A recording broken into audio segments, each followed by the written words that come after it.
as individuals to ride in our own desires and our own hearts and our own lusts, because it will pull us away from God, because we will get distracted by those things in our life. We have to keep ourselves humble so that God can continue to work in us, because I would rather have God working in me, leading, guiding, and directing my life, than for me to lead, guide, and direct my own life and have to have the repercussions of God's judgment. I don't think I would like that one too much, Uncle Royce. Nope, that one would be a challenge, no doubt. So with that, folks, we hope you enjoy the lessons. We hope you enjoy the podcast. Like, share, subscribe. Let somebody know if they need to hear the words out of the scriptures. If you leave comments, again, let us know what you think.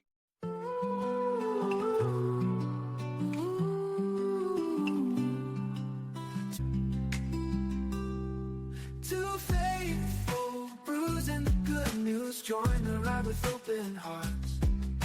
Together we'll discover God's word and where it starts. Dive into the pages, lessons old and new. Every sip of wisdom brings light to the view. Welcome back to Two Faithful Brews and the Good News. I'm Paul Purifoy, and I'm sitting here again with Uncle Royce, and we've been moving through season 3 with a pretty clear direction so far. We started with identity, who we are in Christ. We've moved to where we operate from. We've from the inner peace of the Spirit. We've talked about the government within the believer. We've also walked through Romans chapter 8 and saw no condemnation. We saw the law of God within the believer. And then we saw the spirit of life, the sonship, the intercession, purpose, the pressures, the victory. And we even seen the love of God that cannot be broken in Romans 8. And Romans 8 also showed us that what it looks like when a believer lives under the government of God. And now we're going to go into Daniel chapter 4. And Daniel chapter 4 shows us what happens when a king operates outside of that order. You see, Nebuchadnezzar had authority, but he forgot where authority came from.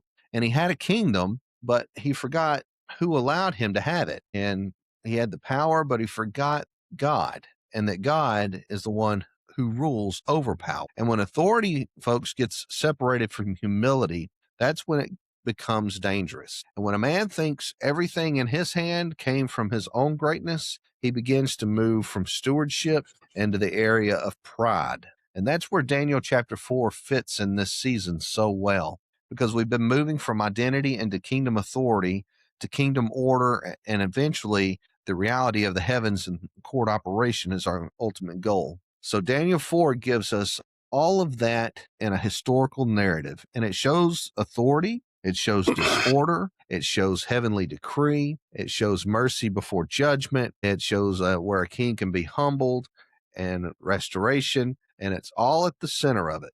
And it declares that the Most High rules even the kingdom of men. Before we get into that, into the verse 1, you kind of have to understand some history on Uncle Royce and have to understand Babylon's place in the story. And Babylon was not just a political empire in Daniel. It became what we get to know as a prophetic instrument. And in Daniel chapter 2, Nebuchadnezzar sees the great image that's in his dream, and Daniel tells him that he is the head of gold. And that means that Babylon stands at the first major Gentile kingdom and the prophetic image. And then after Babylon would come, we get the Medo-Persia, and then Greece, and then Rome, and then the divided kingdom pictured by the iron and the clay. So when we get to Daniel 4, we're not dealing with some small ruler in a small place at all.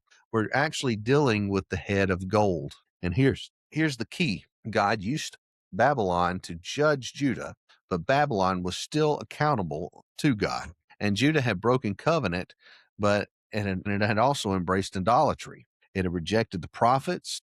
It had profaned worship. It refused correction until judgment came, when Jeremiah warned them, and other prophets gave warning, but they still would not repent. And then the northern kingdom of Israel had already fallen earlier to Assyria. And Babylon's major judgment was against Judah, Jerusalem, the temple. Daniel and others were taken early in the Babylonian captivity Later, Jerusalem was destroyed and the temple was burned under Nebuchadnezzar. So when Daniel is in Babylon, he's not there because Babylon's gods were stronger than Israel's gods. He's there because Israel's God was faithful in his covenant warnings. And that is something that's very important for us to notice and remember. Judah's fall did not prove God is weak. It proved that God is holy. God can discipline folks, his own people, and still remain sovereign over the nation he uses as the instrument of discipline. And that is exactly what Daniel 4 shows us. And that is Babylon punished Judah, but God humbled Babylon's king. And Nebuchadnezzar was just the tool in God's hand, but he was never above God's hand. Yeah, so this opening is very important, Uncle Royce, on those first 3 verses, because Nebuchadnezzar is speaking directly, and he's addressing all the people, the nations, the languages, because this is a royal proclamation that he's given a language. It's public, so it's nothing that's hidden or in the private journal somewhere. This is not a quiet confession that it's whispered out. This is the king of Babylon telling the nations what the high God did toward him. And that alone should catch our attention, because the ancient kings usually liked to record victories, conquests, the building projects, their wealth, military power, any kind of greatness of their own rule. But Daniel chapter 4 gives us something different, because Nebuchadnezzar is not just telling us what he conquered. Instead, he's actually telling us how he was actually humbled. And that is one of the reasons this chapter is so powerful. His failure is public and his pride is public, his authority, and we're also getting his testimony now that's public, because he says, I thought it good to show the signs and wonders that the high God hath wrought toward me. So he's not just acknowledging that God did something in the world. He says, God did something toward me. And he makes it personal. And the king is confessing that God, the God of Daniel, dealt directly with me. And then he says his kingdom is an everlasting kingdom, and his dominion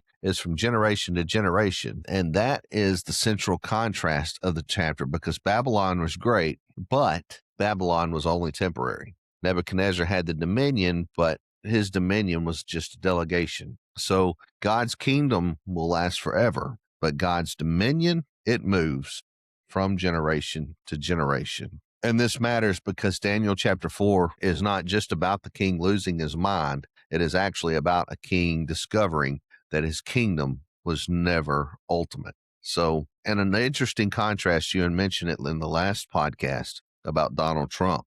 Harry Stone actually has a video called the Trump stump. And it is a reference to Nebuchadnezzar. And he shows the powerful connection between Nebuchadnezzar's rule and Donald Trump. So if anybody gets a chance, go check that out and see what it is, because it's a very interesting connection. So before we go any further, I just want us to turn it back to you, Uncle Royce, so you can fill in all the blanks there that I may have missed. Well, okay. I don't know how many blanks I'm going to fill in. I may have a few dots and dittos in there somewhere. You never know. But a lot of what you said, that's very, very true, very practical, because he didn't leave anything out. When it comes to realities, relationships, everything that's in here coming into this third part of these 3 verses, and looking at it in this first part, the proclamation that he's making, Paul, is just what it actually is a testimony. It is a life that he has lived. It is a place that he has gone. He has gone through this. He's sitting in it. We're looking at least a 7-year period here. We're probably looking at 8 years, maybe a little bit more, because what we're seeing is that he had received this in times past, and he's saying, I thought it good. So he's looking back on this. It's not as something that he's going to live going forward, but he's sharing something he has already gone through. So he has been removed from a place of faith or belief to a point of reality and a point of a relationship to where he totally and completely understands beyond a doubt that what I'm about to share to you is a truth. It's there. It has been placed. I have lived it. It was something that was told to me before I lived it. I should have talked to you about this before. It should have been recorded before, but it was not, for the simple fact that I just didn't think it was important enough. But I had the dream. I had it. And it talks about the fact as we go into these next verses and begin to look at them. And it talks about the vision of a tree. You talked about that stump a while ago, but Nebuchadnezzar, and I'm going to bring this up, and you might want to comment on this just a little bit, but Nebuchadnezzar, in the places he's in, he hasn't given up 1 ounce of his power and authority. He still has it in its completeness. He still has it in his fullness. The thing that he has given up is he's kind of got off the throne of his life. He has moved down. He still has a respect for himself, but that's kind of like Donald Trump. Let's just face it. I don't think he was a narcissist, but it's kind of like Donald Trump. He has a respect for himself. He has belief and confidence in who he is and what he is. He's finally coming to understand that as this nation and as a king, I would not be here except that a higher power has ordained this to be a part of what life is going to be and the reality of what's there. But then, even in Well, that that, makes me it's want to there. ask He you a said, at the question time. there. Okay, go ahead. So, how important there, Uncle Royce, is it for people to understand that God can use a nation or a ruler or even a difficult time that we're going through without approving the pride or the wickedness inside the instrument that he's using? Let me take a couple of seconds to let that kind of sink into my mind and try to determine the best way to answer it. And the reason being is because, Paul, today there is a lot of division in this nation and in this world today. We're sitting in a place to where we don't have a clear picture. We're kind of in a point of doing your own thing type of deal, and we're caught up in it in ways that it's hard to get into the points that's there, realize them for what they are, and look at them for what they are. But as today's citizens and those in America, we're dealing with the whole world. We're dealing with the place that if we don't know, if we don't understand, if we don't recognize truth for what it is, if we don't understand the foundation with which we're looking at, it's just like us with our Constitution today and the rules of law. People don't think about it much, but those are just words on paper, kind of like the Word of God. It's words on paper. But if what we do with those words and what we do with the promises that are in those words, that's going to show where the power and authority is at. And if you've got people, and I'm going to bring in socialism and communism and place it here, I'm probably just going to mention it as a point of consideration as we're making decisions. But there's so many different ways we can go today, and we live in a society where technology is instant, where we get what we want. The thing of it is, we also live in a place to where instantaneous knowledge and understanding is at our fingertips. We can reach out with the touch of a finger on the internet, AI, go to any place we want to and pull together worldwide things that we might want to know or need to know. Now, when we make those decisions and choices, are we doing it from the standpoint of a desire to know the truth, or are we doing it from the standpoint of desiring to prove a truth? And you and I talked one time about truth is truth. It doesn't matter what you do with it, truth is still going to be truth. It's the foundation of itself when you get right down to it. Truth is the foundation that sits within itself, and it cannot sit on anything else. Once you move it to anything else, it's no longer truth. But the real truth is still there, and it will not change. It's just like Donald Trump. We can't change what he does or doesn't do from the perspective we're in. But many of us seem to think, well, if we can't change it, we're going to do something to destroy it so that it doesn't have any effect. And I don't know that I've answered your question the way that I should have, but today, with you and me and in this world and where we're at in the world today in America, there are so many choices to be made and so many ways that we can make. If we don't have the knowledge, the understanding, the wisdom, and the capacity of discernment to find the truth in the midst of all that, then we are in the wrong place. If we don't believe that God is capable in these places, we're looking in the wrong place. So, with that being said, it still comes back to the individual. It still comes back, and the power and authority is going to rest in that Constitution. It's going to rest in those words. It's going to rest in the power and authority with what we do with that Constitution and rule of law. Do we destroy it? Do we respect it? What do we do with it? And I'll let you have it back. Yeah, I think that's that's why we kind of asked the question. And how important is it for people to understand that God can use a nation or a ruler without approving the pride inside that instrument? In other words, God is going to use whatever he needs to use to bring humbleness and correction to his people. So that's your way of And saying he's going to have to break that pride.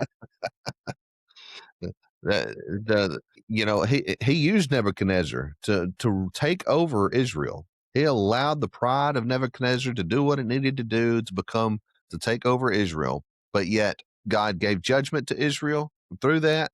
But now he's dealing with the pride of the one who did it. And he's dealing with that individual, that ruler of that nation. And I think this is exactly where Perry Stone tries to bring that comparison to Trump and Nebuchadnezzar, is the fact that Donald Trump lost the last election. I mean, he wasn't president. So we have to accept the fact that he lost. And that's what you call cutting down the stump.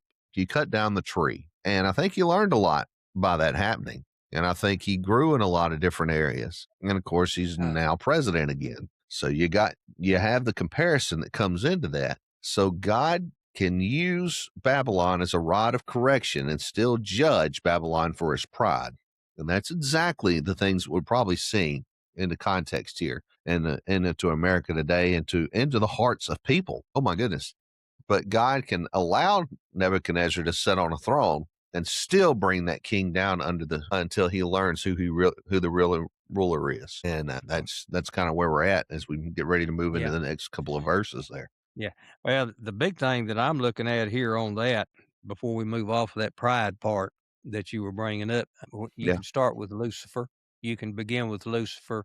You can go on and you can come right on through how Lucifer became Satan, how we moved into that. We can also come into the pride aspects of Saul. We can come into the pride aspects of Nebuchadnezzar here. We can get into the pride with which, scripture said, pride cometh before a fall. Those things that we look at there. But when pride is there, something has to break it. There has to be some way of taking that pride. And if this is a nation of pride, there has to be a way of understanding that pride has to be received correctly. And you cannot have pride and respect pride for what it is if you don't have an understanding of why pride must be. I mean, you take. I mean, we're at Memorial Day today. We got veterans and all, so we're looking at a place. But you take a person that's a veteran and a patriot. If they're a hero, they're there.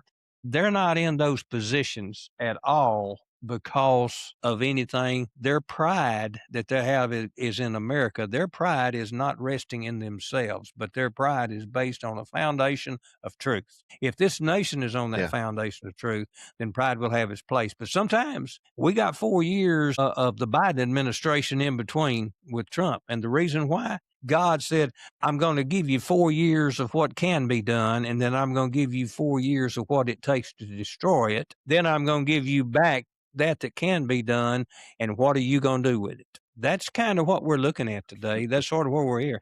I don't go after Trump, or I'm not a Republican. I'm not a Democrat. I am a constitutionalist. I am a conservative believer, and I firmly believe that I don't care what we do or what we don't do. We'd better find the 10 commandments, whether we're Christians or whether we're not. You break those 10 commandments down and look at them and tell me that they're not the greatest tool of right and wrong that we will ever find. We have a judgment that we can make based on those 10 commandments. And if we follow them, we'll take pride in God. We won't take pride in self so much. We'll find that our pride comes with what we have and the relationship we have with God.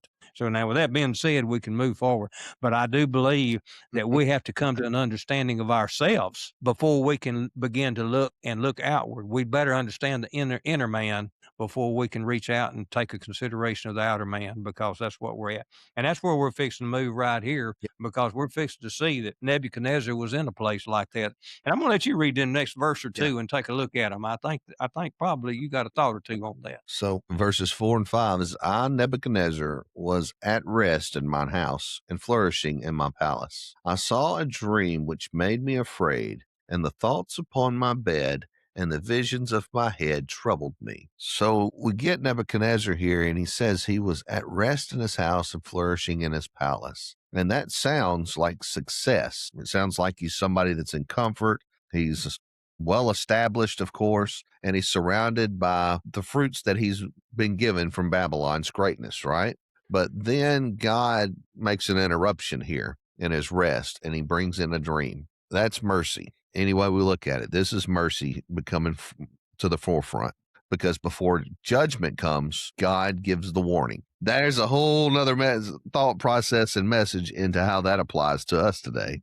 Were we ever given warning? And absolutely. So Nebuchadnezzar is troubled. The dream gets under the skin, and he's not able to shake that off. And God is reaching into the quiet place of a powerful man where he is, and he's disturbing him before pride destroys him completely. And this is one of the great mercies that we have of God, because he doesn't always let us stay in comfort, and he doesn't let us stay in our own comforts of pride, Uncle Royce.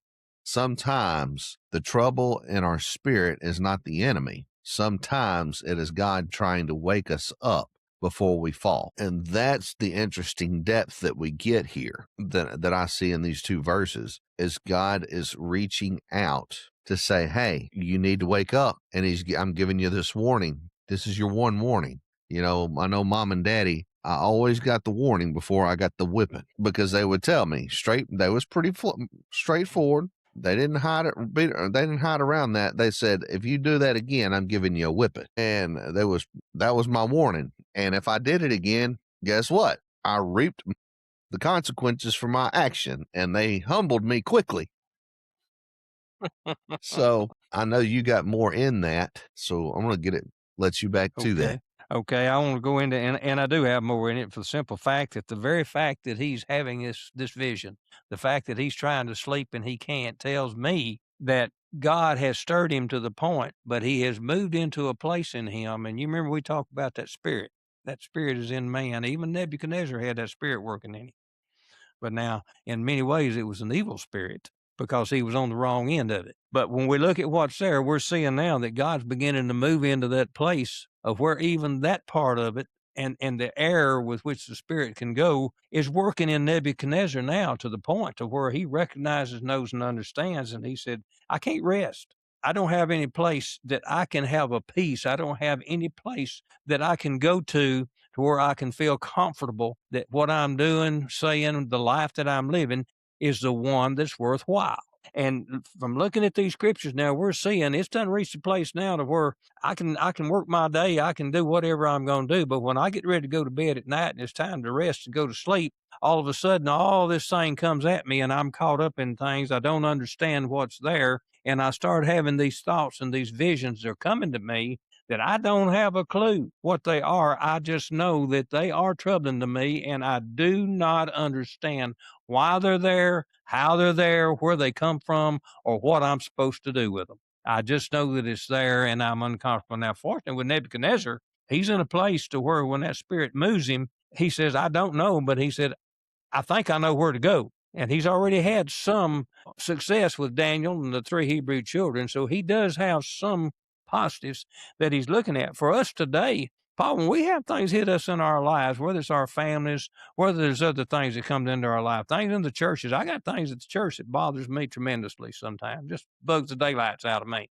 I have things that I deal with on a day-to-day basis, even in church. I wouldn't mind just giving people a piece of my mind. And I understand, no, I can't, because I can't afford it. I got to hold on to what little bit of mind I got. So anyway, I've got to keep it. But nevertheless, it still sometimes puts me into that place. And you know as well as me, it's the same thing with you, with your kids. When things start happening, you don't understand what's there, but you care. It matters to you. This is affecting me as an individual. This is getting into my life, and I'm there. We have got a world full. America is loaded with them. I don't care if you're an atheist. I don't care if you're an agnostic, if you're a socialist, if you're a communist, if you're a liberal, if you're a progressive, if you're a conservative. It does not matter. When things start happening and coming at us that are contrary to what we're comfortable with, we are going to be caught up, and it's going to move us into a place to where it affects us in our physical bodies, in our physical hearts, and our minds, and we start looking for answers. Now, when that happens, I don't know about you, but that's kind of where I see Nebuchadnezzar at right here. It doesn't matter how much money he's got, how much power he's got, he's caught up in a place. And what's he going to do with it? What are we going to do with it? It tells you what happens next, taking you into the next couple of verses. It says, therefore, made I a decree to bring in all the wise men of Babylon before me, that they might make known unto me the interpretations of my dream. And then came in the magicians, the astrologers, the Chaldeans, the soothsayers, and I told the dream before them, but they did not make known unto me the interpretation thereof. So there's something significant here that we should see, because this is a story of a personal deal with God. So we should be seeing a personal relationship that's happening here. And it shows that we as people or as individuals, if we're not living by the Spirit, we're living by the flesh. So we notice the first thing that happens is he does exactly what Babylon always does first. He calls for a human wisdom before he ever calls for God's revelation. And we see it because he calls in all of these people. And these were Babylon's spiritual experts. They represented the occult wisdoms, the pagan interpretations, the astrology things that are there, and the religious system that Babylon had in place. But then again, verse 7 reminds us that they did not make known unto me the interpretation. And that's the point, right? Babylon can produce mystery. It can produce the fear. It can produce rituals. It can produce religious noise, or a whole religious system. But it cannot give you true revelation unless God is involved and God permits it. So the kingdom of darkness may imitate power. The religious systems that we have in church may imitate growth, but it cannot govern what truth is there, Uncle Royce. And I don't really know exactly how I'm going to put this, but what we're seeing take place here is that I think the king called these people in and brought them in to find out what's there and have them tell him what's there. And they began to tell him. But here's the thing that I look at, Paul, and you may want to input on this, but these are people that they're not being led by God. They're not being led by the truth of the understanding of what Daniel or the three Hebrew children had. They're being led by whatever impact and whatever their faith and their trust is in, wherever they feel comfortable. This is where they're coming at him from. But they're also coming from an understanding of where he's at and what his power and authority is.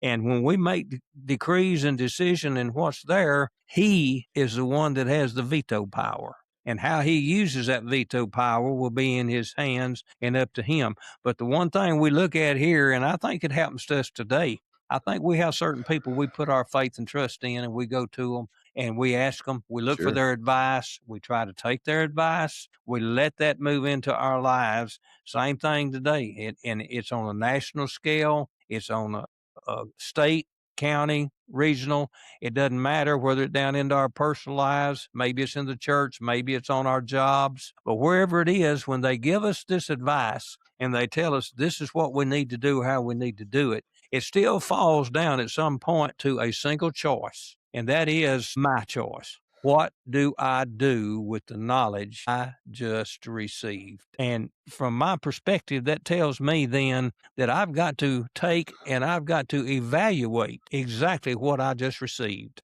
I've got to look at it and I've got to make a determination. Is that correct? Is that what needs to be done? When I make this choice, what kind of consequences is coming? Will they be good? Will they be bad? Will they be regardless? No move one way or the other. Whatever we do, it's a part of life and a reality, but it really does not impact my life in a measurable way. And I think that's where King Nebuchadnezzar's at.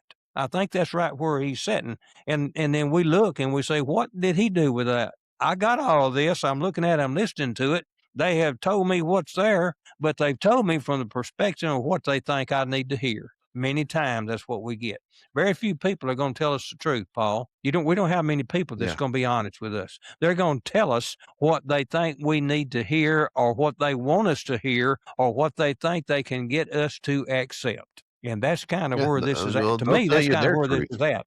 Yeah, go ahead. Yeah, they'll tell you their truth is what they tell you. And they forget to take in the context of who they're talking with and make sure that it fits them. This is the caution that when you go up and you're having somebody pray with you and they give you a word, you better weigh that word. But what do we weigh it against? You have to have it. This is where you have to have an ear to hear, and you have to have your own relationship with God, because you have to have a discernment. You have to be able to discern whether that word is scriptural. How does it apply into your life correctly? Because the word should confirm what God has already told you, or the word will be revealed by the Spirit of God. One of the two is it's going to happen one way or the other, but it's going to be a confirmation. And if you don't have that confirmation that ever comes, that discernment, then you better just take what was said, put it up on a shelf somewhere and let it sit there and see if that word ever comes to pass or comes true, or you get the confirmation for it. So that's just kind of a warning to people. Don't just take everything you hear. You have to hear for yourself, because I Is that believe another the way of last saying thing, be one of the careful things that I what you hear pray in for? scripture, that's another way of saying God says, my sheep shall know my voice. Okay, that's good. I like that. But I want that 8th verse, I want to get on into it too, and we read this, I want you to comment about it, but it said, "But at the last, Daniel came in before me, whose name was Belteshazzar, according to the name of my God, and in whom is the spirit of the holy gods, and before him I told the dream, saying," and so he now has reached out and he's repeated the dream, but now he's repeating it to the person that he probably should have carried it to start with.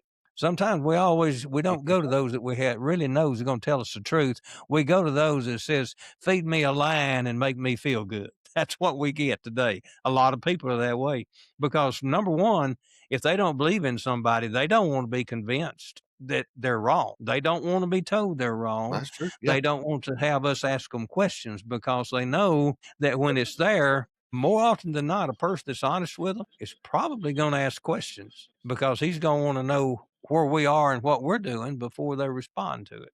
He wants to know a little bit about the foundation before he tries to build on it. And I think that may be why possibly he saved this to the last before he went to him, because we've got to remember now he's done this from a perspective of, I haven't lived it yet, but I'm telling you now that I've lived it. But at the time, I'm doing it from a mindset of I ain't got there yet, but I'm on my way. So talk a little bit about that one. What do you see in that one? So the biggest thing there that I see is this one phrase, at the last. There you go. And That's what I thought. Nebuchadnezzar, yeah, and Nebuchadnezzar already knew Daniel had interpreted the dream in chapter 2. He already knew that Daniel had an excellent spirit. The Holy Spirit's upon Daniel in all of this. And he already knew that Daniel served the God who reveals secrets. But still, Daniel was not his first call. Instead, dare I say, he saved the best for last. Daniel become the last resort. And that's how pride works. Pride will not turn to the thing that's going to work the best for it, because in order to allow the thing that works the best, it has to humble itself, and it can't do that. So pride will try everything in Babylon before it will ever bow to God of heaven. And what we get is Nebuchadnezzar calls Daniel by his Babylonian name, Belshazzar, a name that is connected to Babylon's gods. But Daniel's Hebrew name means something like God is my judge. And this is important because this chapter is about judgment. Nebuchadnezzar is about to learn that God is not only a revealer, but God is judge, and God is the king, and he is sovereign. And this is where we're gonna start really seeing things make a shift, and that takes you right into verse 9, and he calls him master of the magicians, because I know that the spirit of the holy gods is in thee, and no secret troubleth thee. Tell me the visions of my dream that I have seen and the interpretation thereof. Now, that doesn't mean Daniel was practicing magic. It means Nebuchadnezzar had placed Daniel in the authority over the wise men of Babylon, because Daniel had a revelation. They didn't. So Daniel was in Babylon's system, but Babylon, here's the best part, Babylon was not in Daniel's spirit. And that is the word right there. You can serve in a place without ever bowing to the place. So you can serve in Babylon without ever bowing to Babylon. And Nebuchadnezzar also says, I know that the spirit of the holy gods is in thee. And he's speaking as a pagan king, because he doesn't accept God as the God. He doesn't understand the God of Israel. He just recognizes that there is a spiritual power and that is in play that's working in Daniel. but he explains it through his own language, and he sees the evidence, but he doesn't yet have the theology that's correct. So we get in these 3 verses that we just had in verses 6 through 9. Before I do that, you got anything else Well, one of the biggest in thing that I those? would put in here is I think we're looking at a king that has all this power and authority. He's been moved into a place that's fixing to change him into a point of repentance, and he's resistant. I'm just gonna put it the way it is. He does not want to Right. go the Yeah. direction he's going, but he has come to the place to where he's seen too much truth to dismiss it. There's a lot of people today that have that same problem. We all have it to a degree, but some people, they absolutely want to reject it, and he's to me, he's looking for a reason to reject where he's going because he's already at a place to where he recognizes that proof has been given with Daniel, and he was hesitant to go there. And he said, "But at the last." In other words, to me, that suggests, well, it's done got so bad now. This my last resort is to go here. If I can't find my answer here, then I don't know where I'm going to go. But I think we're trying to see that mindset in him. But we've got several characters that we're looking at in these 6 verses. We're looking at the king, the absolute power. We're looking at all the sorcerers, the soothsayers, those that are caught up on the satanic side of things that are there. They wouldn't know the spirit if it slapped them between the eyes. They did not know truth. They didn't understand it because they're self-centered. They're looking at things that's going to benefit me. What can I say that's going to get me 2 points with the king? We're looking at the third one, which is Daniel, and we're seeing now one that does have the presence of God that's acknowledged even by the king himself that he has it. So you've got working of the spirit. It's one spirit, but he's working a spectrum all the way through from the king to these unbelievers to Daniel and all the way back to and within the confines of the God, the holy God, the righteous God, the one where Daniel's at. And that's the one place that Nebuchadnezzar can accept. That's the one place that he looks at. Today, we see these same things working and operating in our lives, Paul, but we don't look at them nor do we receive them in the way that they should be. There's so many in this world today, and it doesn't matter. That's why a person will say, I'm an atheist. A person will say, I'm an agnostic. Some people will say, well, it just don't matter anyway because I don't believe in a God to start with. And so I'm just going to live my life the way I want to. That's kind of what we're looking at here. And in Nebuchadnezzar, you've actually got every one of these character traits wrapped up in him as one person. He's got them all. And that's what God's dealing with. God is taking every one of them, but He'll take us right where we are. He got Daniel where he's at. He's got all these people where they are. And this is something I'm going to say. You may disagree with me on this, but I'm going to say it. Even these non-believers, these soothsayers, these witchcraft people, these that are there, I firmly believe this, just like I was with Adam.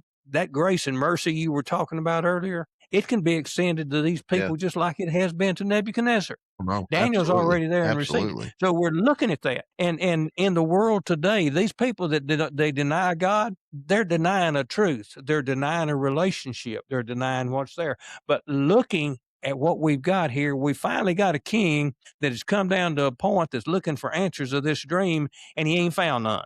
He's in a place right now where we get so many times today. And when we get ready to go into this 10th verse and he gets ready to tell, he's going to start telling what God already sees. God already knows it. But now he's fixing to bring it out into the open, and he's going to begin to relate it now, get it from the inside. It's coming out of my mind and my heart, and I'm fixing to speak it into existence. And I'm not the only one that's going to know. But once I say this, it's going to be out there for everybody to see it.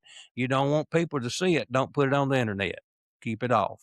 And the only secret that's a secret is the one that ain't nobody knows but you. So that's kind of where we're at. Yeah. And that's kind of where Nebuchadnezzar is. The difference is he's troubled to the point to where he's been moved to where he knows the life I'm living, I don't like it from the standpoint of what is happening to me, but I don't want to leave it, but I know that I can't stay where I'm at. Something has got to change. And that's kind of where he's sitting. So when I look at these 9 verses, that's kind of what I see here.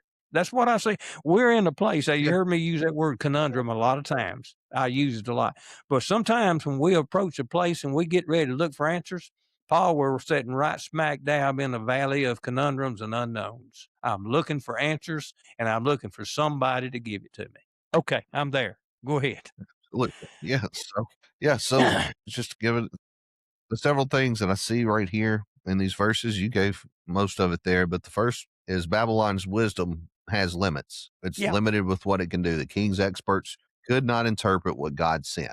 Period. The second is Daniel carried revelation because he belonged to God. So his power was not any kind of an occult thing. It was no skills of Babylon in him. It was just the Spirit of God that gave the understanding. So that tells me we as individuals, we have limits in our own wisdom. We can't do everything that needs to be done. The second is we can't do everything with our own powers and our own skills, but we have to have an understanding through the Spirit in order to do some things in this life and make accomplishments. The third thing is here, Nebuchadnezzar was still not surrendered. He respected Daniel's God, but he had not yet bowed his pride. And he still called Daniel by a Babylonian name and still filtered God through his own pagan categories. And that tells me that we as individuals, we still hold ourselves into our own throne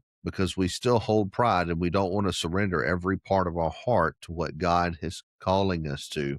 And we continue to try to view God through our own filter and our own eyes instead of through who God is and his own character, his nature and design. And then the fourth is God was coming after the king's pride. So this dream was not just the information that was given, and it was for mercy before the judgment ever came. So God warned Nebuchadnezzar before he humbled him. And as individuals, God shows us things before and things occur. They foreshadow, in other words. I remember learning that in school. I was like, ooh, foreshadowing. I like that word. They foreshadow something to us if we're being aware and paying attention that something's going to happen if this occurs. So we need to either get it corrected or we will see the repercussions for those things. And the big idea is this: when God wants to confront a proud person, he may disturb their sleep before he breaks their throne. Very true. Nebuchadnezzar had power, he had the wealth, armies, he had everything needed, religious experts,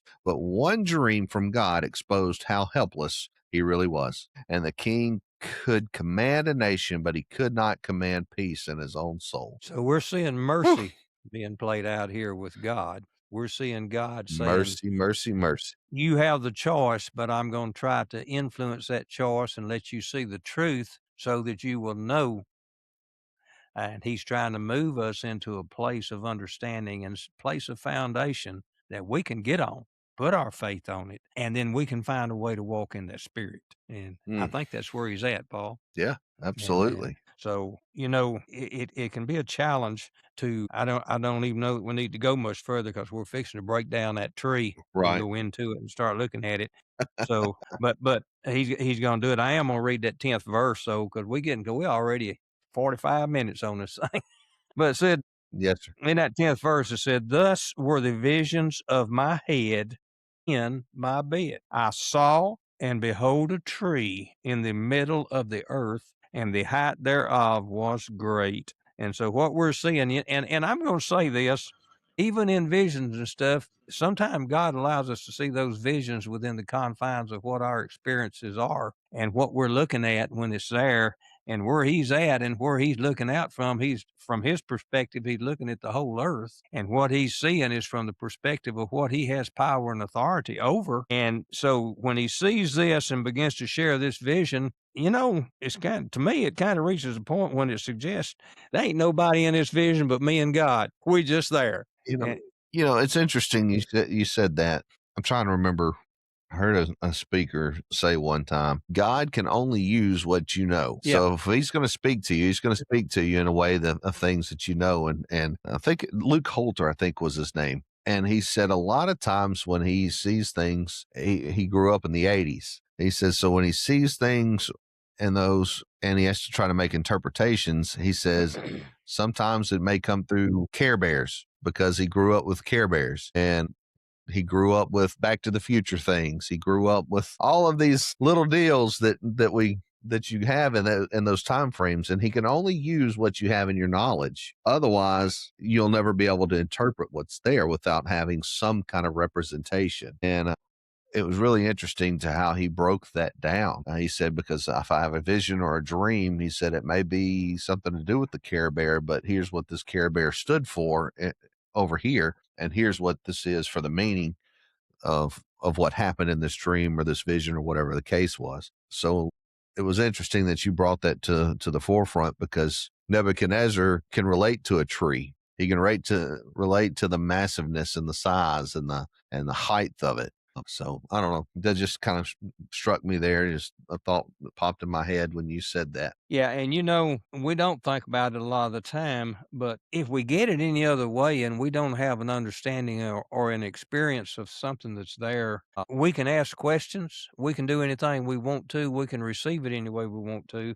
But without an experience, anything that we do and any decisions or choices that we make is going to be based on guesswork. We're just going to have to make an assumption and believe what is there or what's not there. But when we get to that point, Paul, do we really have faith when that's where we are? Don't we have to have that foundation, something solid, in order for faith to take hold and us be willing to place our lives into that and say, okay, this is something that I've seen, I've got experience, I know this to be true, and because of it, I'm going to put my faith in that. You say what you want to about this king, but his faith is setting where he's seen and had experience. That's where he's placing Yeah. his faith. He's in the world.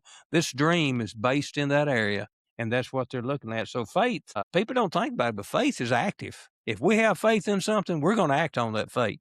It may be nothing more than just standing and taking a stand and saying, I will not be moved, kind of like the 3 Hebrew children did. It may be in a place to where we stand, kind of like Daniel did. And when they told him that you got to do this 3 times a day, you got to pray, you've got to do these. Well, it says that he stood and he had a habit of praying in that window 3 times a day. That windows were open to the east. And when that decree come out, he had the choice of rejecting it or not. And when he went ahead and continued doing what he was doing, his enemies come against him. Paul, we got enemies in this world. We've got people that if they get their chance, they'll take any kind of prestige or any kind of pride or anything that we have in our lives. They'll take it. They'll use. They'll talk about us. Excuse me. They'll do anything in the world they can to move us into a place to where we doubt the very experiences that we've had. And that's what Satan's good at. It's called deception, and it's there.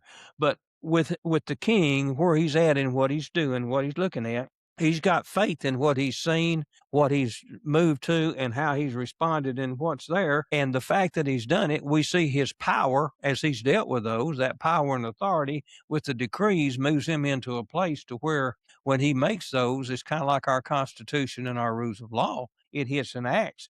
But then when you look, you're usually going to find when it's things like that, we're going to find our face in a place of deliverance. Now, that deliverance may not be exactly where we want it. I know with Paul, when he got them 39 stripes on his back, or Jesus, when he went to the cross, that ain't exactly what he wanted to go through or deal with. But when he got to the other end, he was able to say, it is finished and it's over. And I think that's where Nebuchadnezzar's looking at. He's looking for a place of completion. So I'm going to let you go ahead and talk on that and do what you feel like you need to do. I don't think right now I can add much more to it. Yeah, no, it's Nebuchadnezzar. He knows what his dream has been. He doesn't need Daniel to tell him his dream.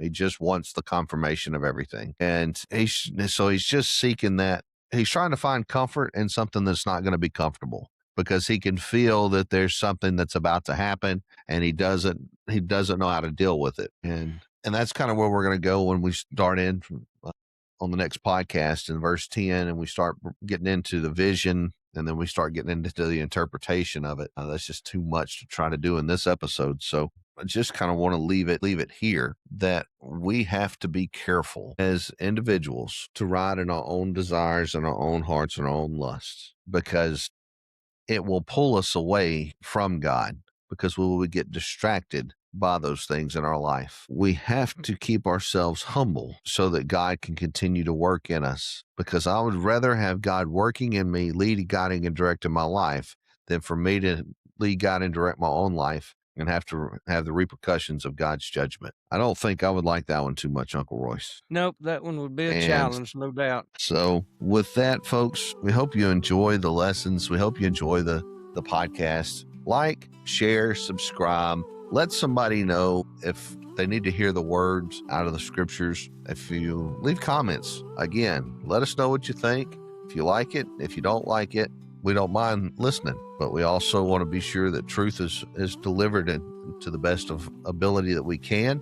We also want to ask you to leave comments. Let us know something that you may want to hear so that we can take that and maybe use it to make an episode or a podcast. Because if it's something that you're looking for, something that you have a hunger to, you're more than willing to listen. We don't just want to put information out there. We want it to be able to help change your life, and the Holy Spirit be able to work in you with it. So with that, we want to wish you all the best, and God bless.